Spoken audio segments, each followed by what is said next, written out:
So I managed to freeze up Apple's newest, latest and greatest M1 Ultra chip with just 2 shots of 8K and 4K HQ Canon R5 footage, and here is how. So I've been in need of a new computer for a long time now. I'm running on the 2018 i9 MacBook Pro that overheats notoriously, and when these new chips came out, I was like, yes, that is going to be my next purchase, the M1 Max in the MacBook Pro. But a few days ago, Apple released the Mac Studio with the all-new M1 Ultra, which is 2 chips, M1 Max chips, fused together. I also happened to shoot on the Canon R5, which is what I'm using right now, and the footage, as you may know, is notoriously terrible for editing. Most computers can't even handle it, and the only solution around it is to create proxies or convert everything to ProRes, which is traditionally what I've been having to do.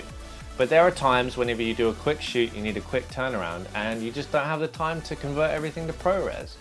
So these new MacBook Pros with the M1 Max chip or the Ultra chip were going to be my solution. But first, I wanted to check to see if I could get away with the Pro. So I went down the road to the Apple Store on the release day of the Mac Studio to test out these computers and see how well they performed.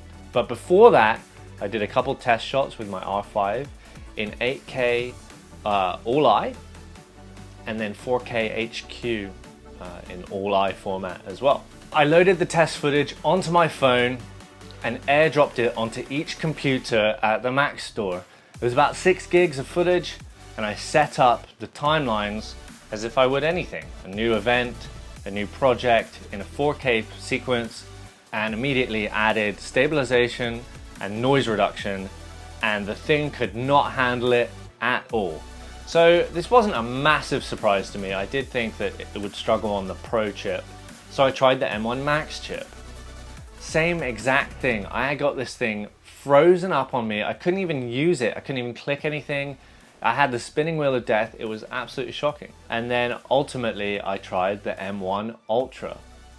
And this thing, to my amazement, could not handle the R5 footage. So that was my basic real world test of Canon R5 footage on the M1 Max, M1 Pro and M1 Ultra.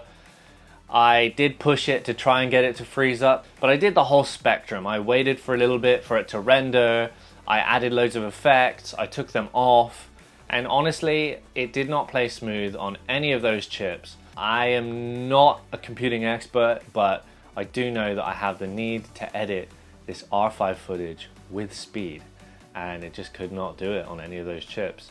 So maybe the solution is just forever transcoding stuff, or change my camera. So that's my public service announcement for the week. I'm not trying to hate on Apple. They make some incredible products and I own a bunch of them. But just a word to the wise, I've taken R5 footage into the store and actually tried these on the Macs themselves, and take with that what you wish. Thanks for watching this video. Feel free to leave a comment in the comments box. Thumbs up would be great. And I'll see you in the next one. Cheers.